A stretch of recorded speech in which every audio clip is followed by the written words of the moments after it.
Let's dive in. The first question is, it's connected to that the remote viewing community, when you talk about that viewers can be divided into different groups, kind of like 3 or 4 perhaps, but like being a conceptual viewer, having easier time getting data regarding information about the structure or information about like concepts about stuff. Another type of viewer would be emotional viewer, having easier time getting the emotion from other people or the feeling of stuff. And yeah, the last one, more of a visual viewer, getting visual data easier than the others. So of course there are people who are 2 of 3 or perhaps all 3 or more of one than other. So I think this is interesting because in a way, one should be able to query whatever, right? Because if one learns to quiet the mind and wait for an answer, it should be pretty easy. One can imagine, but it is difficult because we have our avatar and biochemistry and stuff, our baggage of how we interpret stuff. So, but I wanted to hear your thoughts about this different groups of viewers and how we can approach our training better, perhaps, if, let's say, I'm a conceptual viewer and have a more difficult time with getting visual data. What's your thoughts on that? Well, I would expect the people who were, say, conceptual viewers or any other particular type, they probably view the reality here in this virtual reality the same way. So you say you're a conceptual viewer. I expect here in this physical reality, well, virtual reality that we call physical universe, that you're the same way.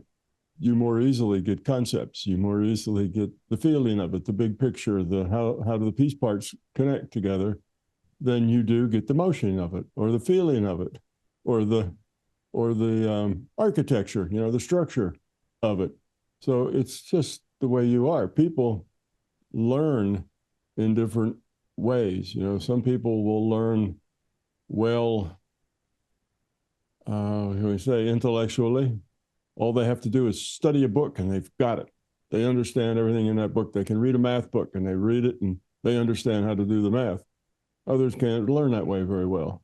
They actually have to work the problems and do the problems over and over. And then by the fact of doing it, they learn it.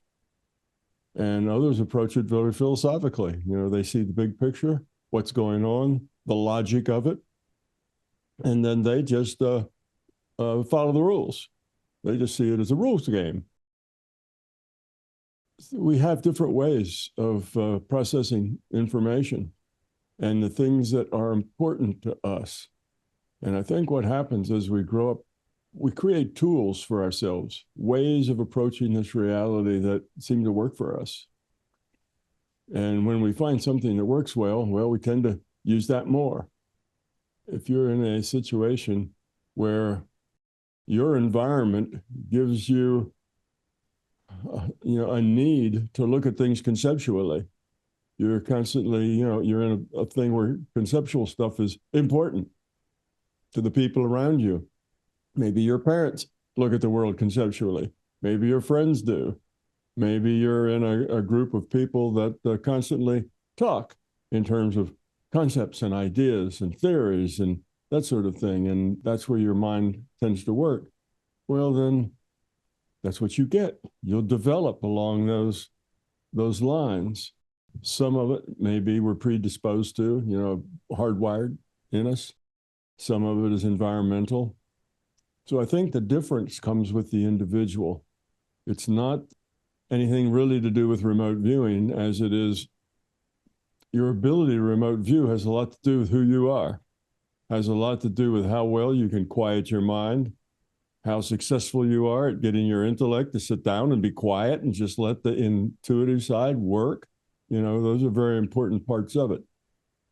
But then when it comes to getting the data, you have to interpret the data.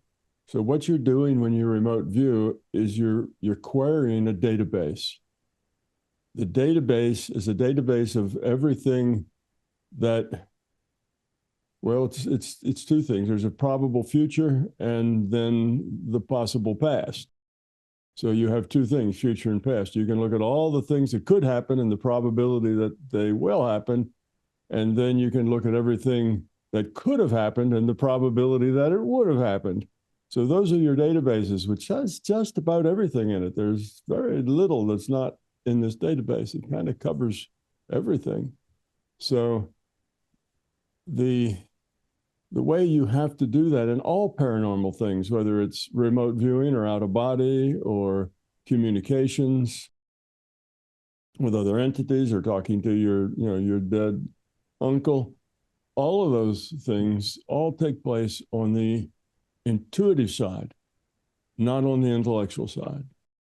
Now, the intellectual side has this wonderful tool called logic, and it's a magnificent tool, but its problem is it needs a lot of information. If you've ever taken a logic course, you realize that it depends on the quality of the information you feed it as to the quality of the information that comes out of the side, garbage in, garbage out. So it needs a lot of the right kind of information in, and mostly we don't have that sort of information, so we guess a lot.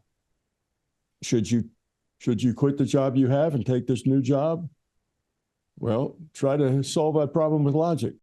You can't. You don't have enough information. You don't have a crystal ball that tells you what this new job is going to turn into over the next 10 years.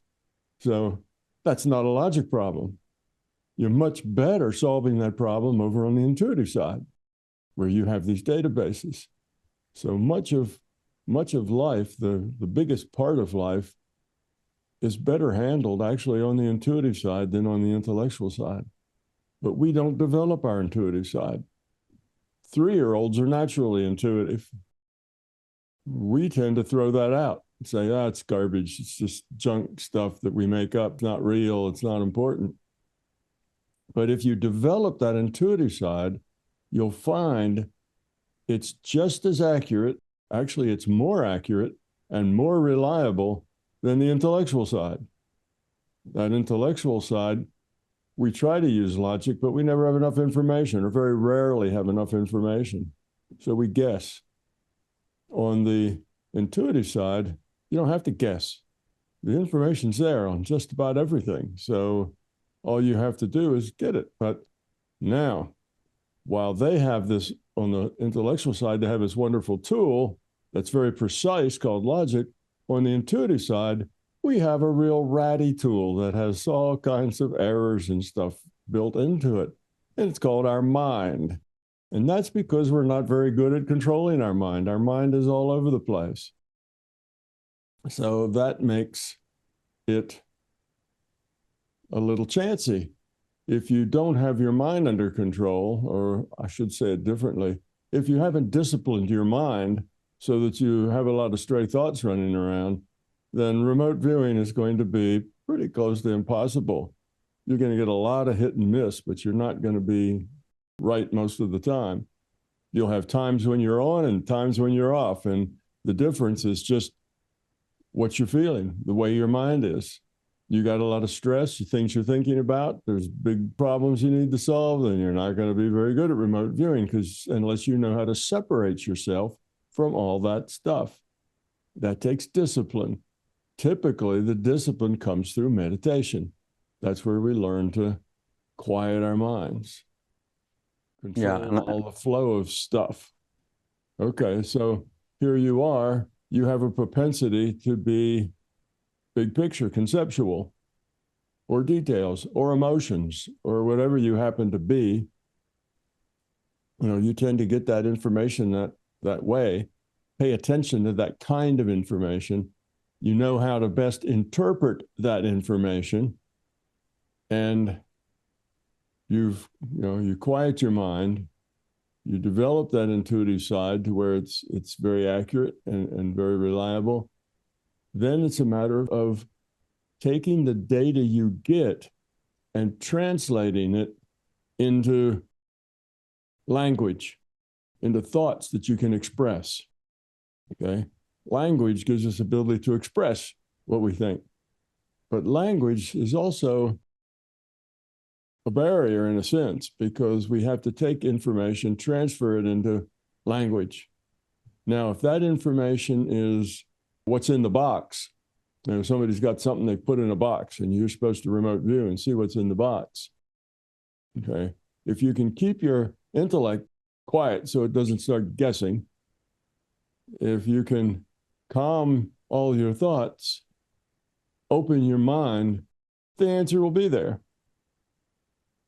And it takes probably your first couple of years of remote viewing to learn that the answer comes immediately, instantly.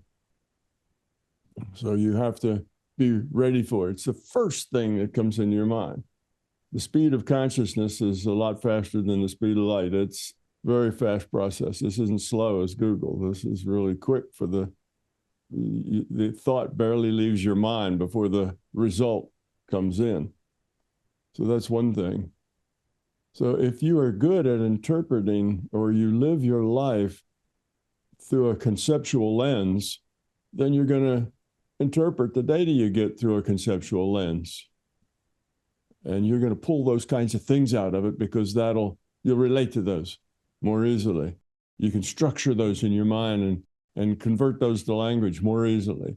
If it's a feeling message, you know, the ambience, the feeling, how does it feel? Is it happy or sad or grand or small? Or if you're a feeling kind of person and you connect that way, then you'll get those sorts of things most readily. It's hard to just open yourself up, get everything all at once. That's harder to do. Some remote viewers work that way. You know, say remote view what's in there, and they'll just draw you a picture of the whole thing. But most remote viewers work by piece parts. You know, what's its function? You know, what's its architecture? What does it look like? What is its structure? What color is it? What does it smell like? Is it happy or sad? Is it big or small? Is it grand like a landscape, or small like a picture of a fly? You know, what is it? And when you go through those and you say, is it big or small? And you'll get small. Is it, you know, what's the dominant color, red and green? And you get these things and you put them all down, and then you look at it later and you can be pretty good. You can get 80, 90% of it right most of the time. But For me, that's a lot easier than saying, what's the picture? You know, if you just want the whole thing all at once, that's a lot harder, because pictures are very dense with information. Pictures are very dense with information. You know, what is it? You know, takes a picture's worth 1,000 words or something like that. Pictures have lots of information, and you know this just from the density of information. You know, when you take a real high-res photograph, you get lots and lots of memory used up for that picture. Whereas you write a page of text, oh, that's trivial. You know, that's a kilobyte, not even. That's a half a kilobyte. Mm. You take a picture and it's 20 megabytes if it's got decent resolution, or 50 megabytes if it's really good resolution. And that's just a single picture. So there's lots of information, and you get that information all at once. All right. Now, what if you could read a book in a second? Let's say you got a book and it's got 300 pages, and you said, give me that book now. You get the whole book. What are you going to do? How are you going to process that? How are you going to put that out and do something with it? It's really hard to do that. It's so much information to get all at once that it's hard to put that into a story or make a picture out of it, which is why it's hard to just say, show me the picture. You get the picture.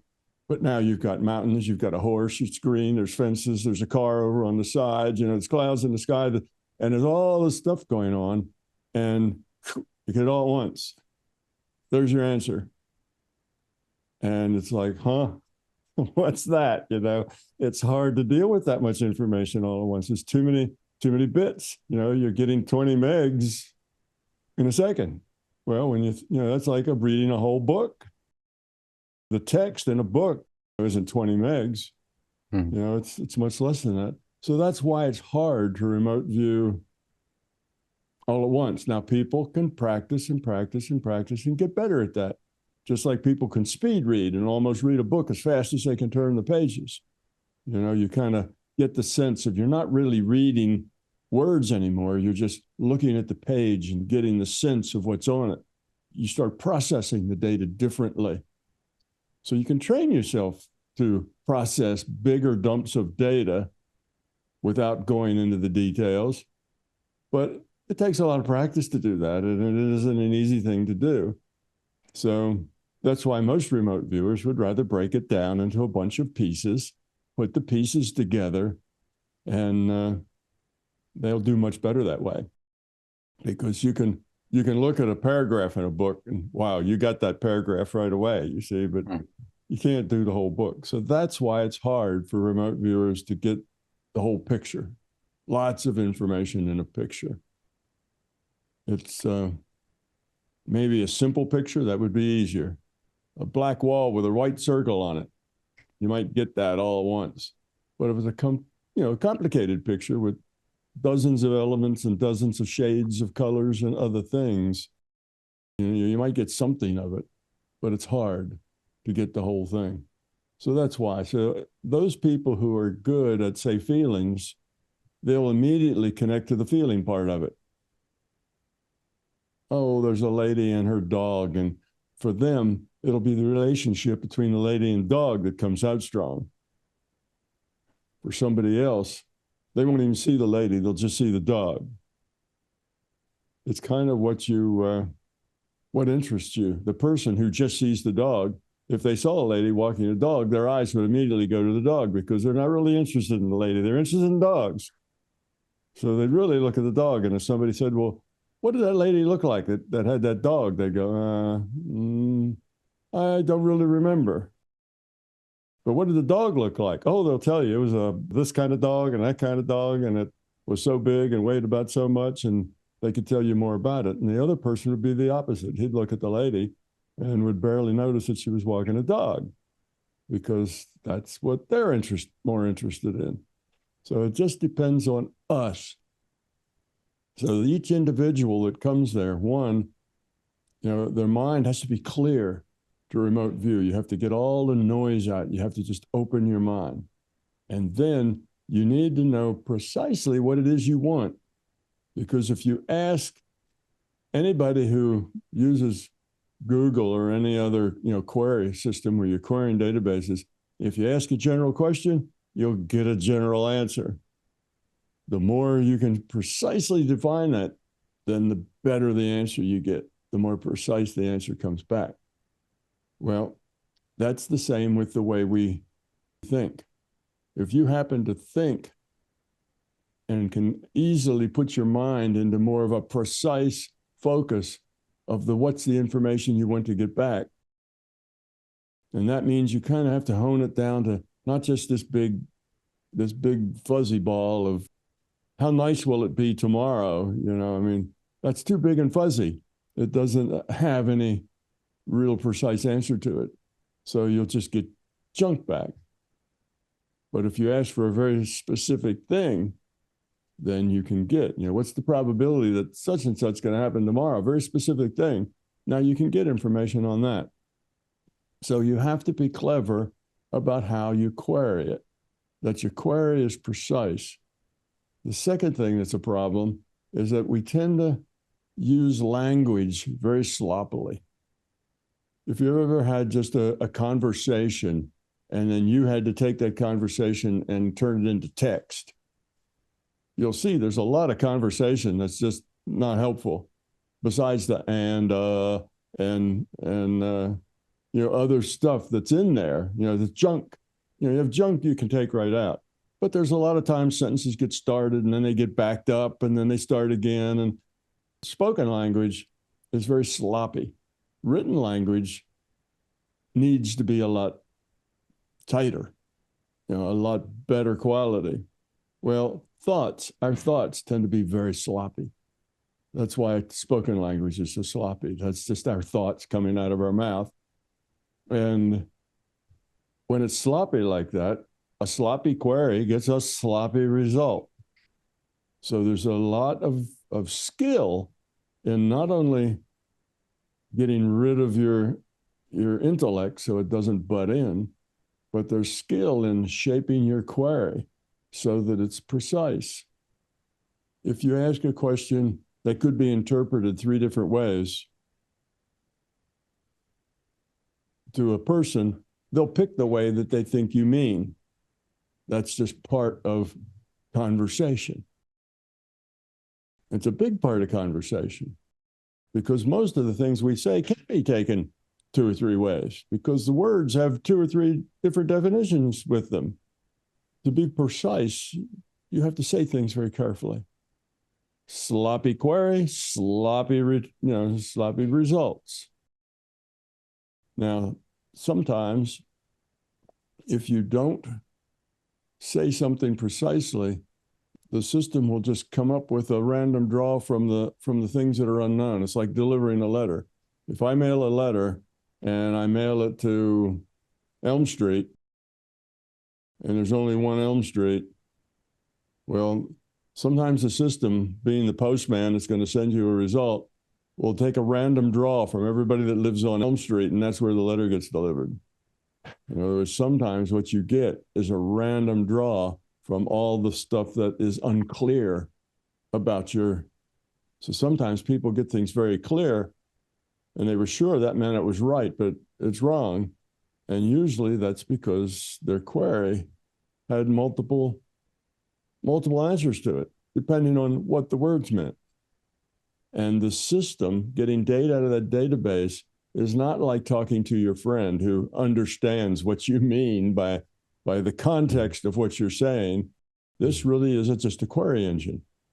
If you don't say it exactly the way somebody can, interpret it, then you're going to get garbage back or random draws from the possibilities of what it could mean. So sometimes you get jumbles that way. This is just you can say a mechanized system, so to speak. It's not talking to somebody who can figure out what you mean because they know you. That's what we do when we talk. That's why it's difficult to have conversations with strangers, because it's hard to understand, necessarily what they mean by the words that they use until you get to know them. Old friends, you know what they mean, just utter a few words and you know where their head is. That's another problem. So why do some people seem to get some kinds of things and other people get different things? And sometimes it's real clear and sometimes it's not. Mostly it's because of all the variation in the remote viewer. So that's what I mean by saying, on the intellectual side, you have this very precise tool, logic, but you don't have enough information for it. Over on the intuitive side, you got all this wonderful information and it's really precise, but the tool to get it is not precise like logic. It's ratty, like a human mind that's flip-flopping all over, asking poor questions, has trouble in interpreting the data. And sometimes the system won't give you kind of literal data. It gives you a metaphor. For one, here's an example. One time I asked, the target was a picture of Mickey Mouse. That was the target. And I asked people, okay, remote view this, and the target was Mickey Mouse. And several of them got things related to Mickey Mouse, but not Mickey Mouse. One of them got the Capitol building of the United States where the Congress works. And that was a political statement. And sure enough, that was that person's attitude toward that particular building. A bunch of people wheeling and dealing and getting bribes and bribing others, the whole thing, his view of it was, Mickey Mouse. So that's what he got. So it doesn't mean that that's a failure. Oh, he got a building and it should have been this black mouse with the big yellow ears and a red jacket. It's not that he failed. It's just that the query gave him something that he related to Mickey Mouse. So that's another thing. See, that's because his mind wasn't really sharp and clear. So it was in his mind, he got there, saw him, got a Mickey Mouse, but that got translated into the Capitol building, because that's probably the last time he used the term Mickey Mouse, was talking politics. So that was what was there. So all these things figure into what it is you get. And those things are very hard to control. They're about your mind and how your mind works, the preferences you have. Like, do you get your stuff visually? Do you get your stuff in a feeling mode? Do you get your, all these things are just different ways that people process the information they get. And it's really interesting because most of that is how you interpret. Because I've had people tell me, I don't do visual. I just can't do visual. I don't see pictures of anything. I feel things. And we talk to them a little bit, take him on some kind of a little imaginary tour. And I ask them what you'd get. And they say, well, fire engine, and it was bright red. And over on the street over was a car that was convertible with the top down, and it was yellow. And so they see all these things and they say, I can't see anything. And I say, well, you just said you couldn't see anything. How did you describe that? And they think a minute and they said, I don't know, I just felt it. Well, how do you feel a yellow car? How does that happen? How do you feel a yellow car? You think that doesn't make any sense. Of course, you saw it, but no, they will claim they don't see any pictures. They felt it. What happens is they're getting the data, and their propensity is to take that data and feel it. So they feel the yellow car. They feel the red fire engine. They feel all that, and they get the information, and they have it, and they can describe it. But if you ask them, did you get a picture? They'll say no. So they don't take that data and turn it into pictures. They're pictures. They take that data and they absorb it, its meaning, including the colors and everything else, but they never actually do that in terms of pictures. It's all in terms of feeling. I felt that there was a red fire engine. I felt that there was a red car there, but I didn't actually see it. Well, their way of interpreting the data is just different than somebody who's visual, who interprets everything in terms of visuals. Even if it's feeling stuff, they miss the feeling stuff. Happy people, sad people, they don't notice. They're just people. They don't get the feeling stuff. So it's not that the data is somehow different. It's that the way we interpret it is different, and that has to do with us. So again, what you get in a remote view has a lot to do with your mind, the state of your mind, how focused your mind is, how clear your mind is, what else your mind has going on in it, in the background, how relaxed you are, how happy you are, how life is just great and you're feeling relaxed and everything is fine. You'll be a much better remote viewer than if your dog ran away from home last night and hadn't come home and you don't know where it is. You'll have that on your mind. That'll be something nagging at you. I wonder if Fluffy's come home yet. So remote viewing is something that takes practice, and only with practice will you be able to sort what's good from what's bad. And remote viewers generally can tell when they get things right. It feels right. They get something, and it's not like it's sort of like this. It's this. They just feel it, and they know it, and it's strong. And most of the time, that's correct. And when they say, well, it's sort of like this, it's sort of like that, and then they finally come up with what they think it is, that's usually not right. So you have to get you straightened out to where you have a clear, solid, unbusy mind that's sitting there perfectly neutral with no preferences, no whatever. So you can get everything. You can get the feelings, you can get the colors, you can get the structure, and get the whole thing, and then practice getting big wads of data all at once. Otherwise, it's a lot better to say, Well, what does it feel like? What does it look like? What are the primary colors? Break it into 100 little piece parts and get all the piece parts. That's simpler because now you're looking at just little bits of data.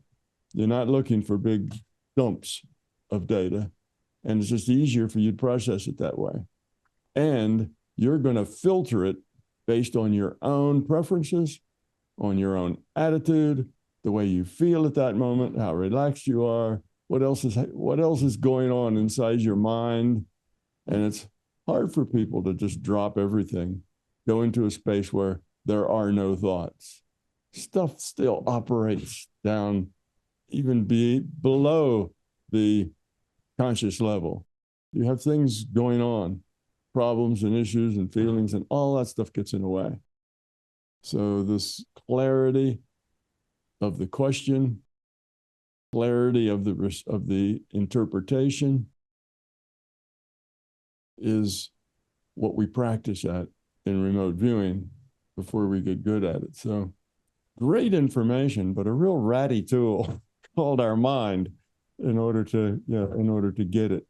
And getting that ratty tool down to where it's working for you. One of the things I'd say that's most important is eventually you need to get to the point that it's not so much a thing you're doing as it's just part of your life. And by that, I mean, you get information out of the databases, and you may not even call it remote viewing. You just get information out of the databases as you need it. And you don't really think so much, I'm going to remote view now. What's a good query? You don't go through all that process. You just have a need for the data, and there it is, without any process, without a lot of definition. And at that point, you kind of stop doing the formal remote viewing thing, and you just live your life that way. For instance, I'm backing a car out, and I've got two big cars like vans on either side of me, or two SUVs, and I got a low car, sedan that handles really, really well. So it's got a low center of gravity, and I can't see. I have no idea, and I'm going to back out into traffic or a parking lot where cars may be going that way, and I can't see anything. I need a periscope, to go up 6 feet in the air and turn it around to see what's around me. But you can remote view that. You can look at it and say, okay, what's coming? Where are there any cars out there? And you get the information. And then you still back out very slowly, but 99% of the time you're right. You see that something's coming, you pause for a minute, look in the rearview mirror, there it goes. You can see it going by. So you use it, getting information from the database just in everyday life. There's lots of places where you can apply this and get it without the formality of, all right, this is going to be a target, and here's my query, and here's my query, and here's my answer, and what was the answer? That kind of formalism becomes cumbersome, and you just do it when you need it intuitively without actually going through any process at all. And then you find out that everything you need to know pops into your head just as you need to know it. And, you're never certain that's going to happen, but pretty much that's the way it happens all the time. And then what you're doing is you kind of remote viewing as necessary, as needed. And that's a good place to be in. But that's some years before you get there. Now, that's not the beginner. That's not even the person who's been doing it for 5 or 10 years. That's after time, you kind of get into that space that remote viewing is. And it's not just remote viewing, looking, it's just information. It may not be something to view. It's maybe something to feel or smell or some other kind of thing. Just information you need. It may be about a person's feelings. How do they feel? Why do they feel that way? If they're upset, why are they upset? What's the problem? What's the feelings? And what would be something that would make them feel better? And you can get all that information that's getting data out of the database. So the remote viewing is kind of a subset of that, where you're looking at pictures, you're looking at special targets. Well, I guess what I'm trying to say is try to make it a part of your life, not just that special thing where you go find targets. Make it a part of your everyday life, and that will help you in your finding special targets. That will be a good practice thing. So I've probably talked more. I did more than answer your question, I guess. I just kind of rambled on about remote viewing, but Yeah, but there's great stuff you mentioned, important ones regarding many of my questions. But I just have one comment that I wish you could perhaps comment on, and that is there are different methodologies in remote viewing. Me personally, I started with a method called ERV, extended remote viewing, and my mentor taught me that it's it's the way it's I think that's what you have been teaching also in kind of way. You get to a very deep relaxation state where you kind of like not asleep, but like 4 hertz brainwave state, and you access and describe the data. But I also have been practicing controlled remote viewing, which is without meditation, you just make your ideogram, a doodle, and you try to decode it with pen and paper. It's a pen and paper method. What I've found is that for me personally, I trust the data more when it's fully immersed, when I'm in this deep relaxation state, because then I can see the picture, I can sense the feeling of what is going on there when I also see the picture. So I trust the data. I just know, I see it in front of me, I'm there almost. But when I'm doing controlled remote viewing with ideograms and decoding, like you mentioned, when you do bits and pieces, it could take me 1 hour to get that picture I got in 10 seconds when I'm in this deep meditation states. And I'm wondering, do you think there perhaps are limits in which method you use depending on who you are, and that it could be value in the training if you recognize what suits you more than the other method, kind of? yeah, that's probably true. If you use different methods, some of them will work a lot better for you than others. Some of that's going to be just the way you happen to be when you did those different methods. Every time you sit down to remote view, or let's put it this way, every 2 or 3 minutes, the state of your mind changes for most people. The state of their mind is different from minute to minute. It's not like it's stable and stays that way for a half hour, an hour. For most people, without training and practice, their mind and their consciousness is all over the place all the time. Okay, so one, get yourself stable. Get yourself stable to where you get rid of all the things that bother you. And mostly the things that bother you because you have fear. There's fears involved. Fear of not getting it right, or fears of not being there on time, or fears of, this doesn't work right, that doesn't work right, the boss won't like, the report I gave in, this. You have all this stuff going on, and there's a lot of fear involved in that. And all those things disturb the stillness of your mind. And they go on outside of your intellect. So sometimes they're in your intellect, and you're processing all that junk, but a lot of times that junk's just being processed and you don't even know it. You're doing that outside of your intellectual space. If you can get rid of all that junk, get rid of all that fear, your mind will be a lot more stable. Another thing that's important is diet, what you eat. Your mind, your brain, okay, now you have a virtual brain, this is a virtual reality, and your body's an avatar, about that. But the virtual brain is such that it limits what the consciousness can do with you at any particular time. Now, we can do something physical to make that clearer. Like if you let's say, have brain damage and you lose your memory, then your player, your consciousness, has to deal with an avatar that can't remember anything. So the body basically is there to set constraints on what you can do with that avatar.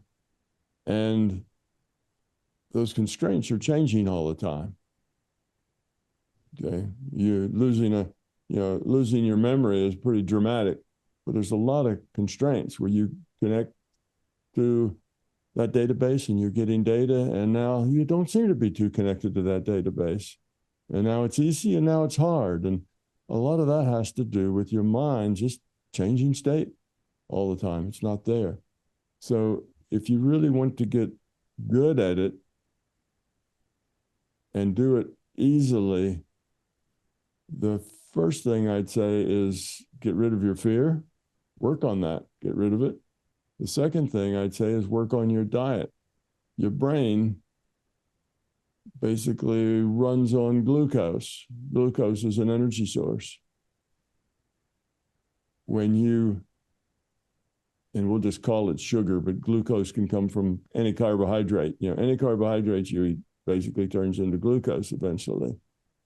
And when you eat things, particularly things that are sweet, or even a piece of sweet fruit, your glucose level changes.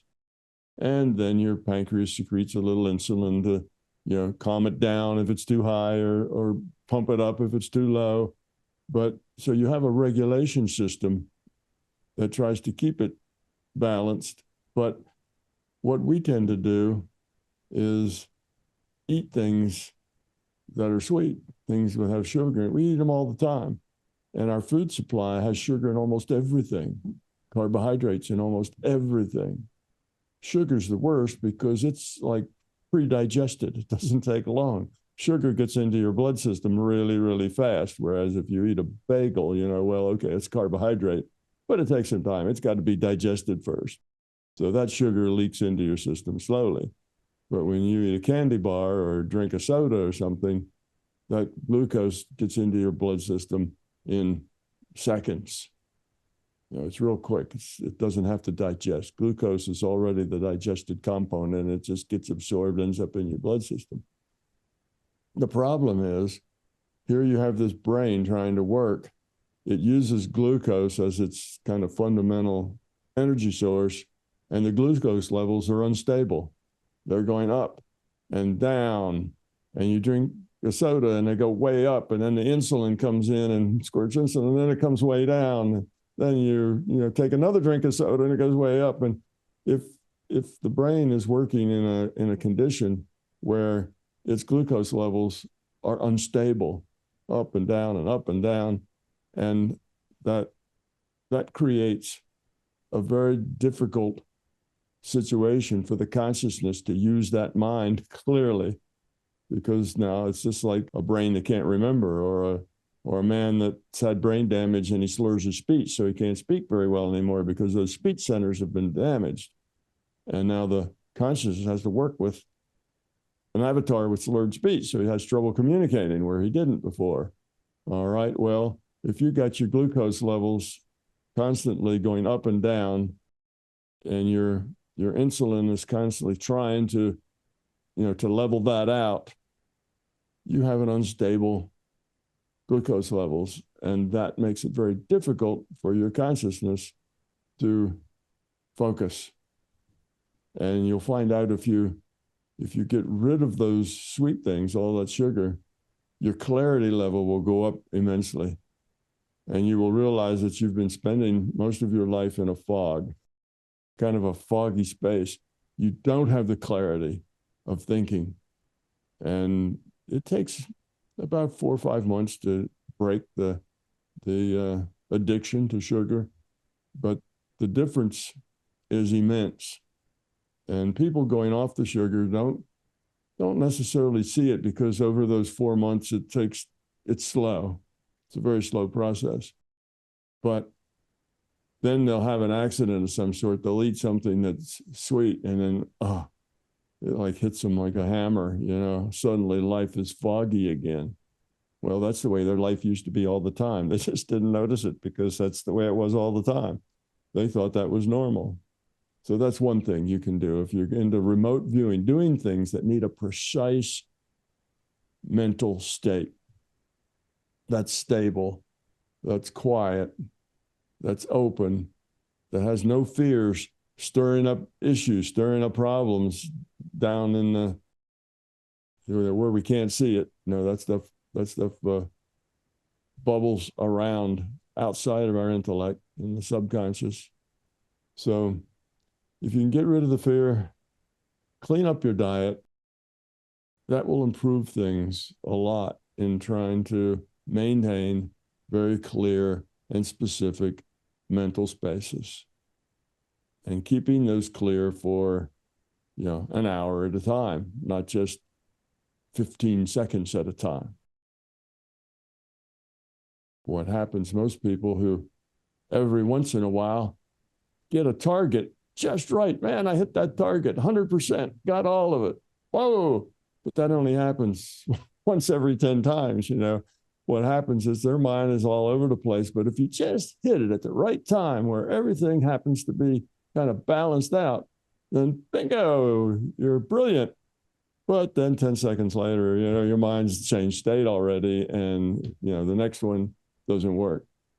That's true, because the best viewing the most detailed viewing I have is when I wake up during the night. If my daughter wakes me up or something, then I go back to sleep, but I can't sleep, but I'm very relaxed and I query and it's just there because I woke up middle of the night. My body is fully relaxed and mind. Yeah, so your mind isn't jumping around, puts you in a really good state, but you need to be able to call that kind of state up whenever you want it. Yeah. Or better yet, live in that kind of state, so that you don't have to call it up. That's where you live all the time. So that's kind of the key thing, for things that sometimes it works, sometimes it doesn't. Well, that's because you're this ratty tool that has to go up and get data out of the database. And sometimes you're coherent, sometimes you're not, sometimes you're relaxed, sometimes you're not. Sometimes there's fear bubbling down there outside your intellect and creating problems, and sometimes there's not. And you just hit everything at the right point. Yeah, now you're hot, you're good. You can get things. Often people will be new to it, never remote viewed before, have no idea, and they go into it very lighthearted. I can't do this. This is crazy. I can't see things that unless I'm looking at them, but I'll go along. So they go along, and they do remarkably well. They do remarkably well. They'll get 9 targets in a row perfectly, and then they look at it and say, "Wow, I got all that right. I must be pretty good at this." And I wasn't even trying. If I try, I could, I'd be awesome. So then they try and they get nothing right. Absolutely nothing. Why? Because now their mental space is trying. That messes it all up if you're trying. So how do you do it without trying? Well, what the trying does, one, it produces a fear. Now there's a performance anxiety. Okay, now they want to perform. They're trying to perform. And 2, the effort kind of gets their mind spinning. And that just creates a lot of noise and gets in the way. But I've seen this over and over again in the courses that I give. Naive people come in and do really, really well in the beginning until they realize that they actually can do it. And that kind of zings them up, freaks them out so much, and they get so excited about it that they're done. They're not going to do anything else right the rest of the day. But that happens all the time. So that's why sometimes you're good and sometimes you're not. The times you're good, you just happen to catch yourself in that relaxed state. And when you're not, there's not a whole lot you can do about it if you don't know how to put yourself in that relaxed state. Yeah, I totally agree with that. It's important to be in the now, in the moment, and just let whatever comes come. I and MBT Events hope you like this video. If you do, then you should consider being a Patreon member, because Patreon members get early access to our special content. You will also be able to get your questions answered by me in special Q&A sessions, and most importantly, your contribution as a patron member will enable us to produce the content that you're looking for. So thank you.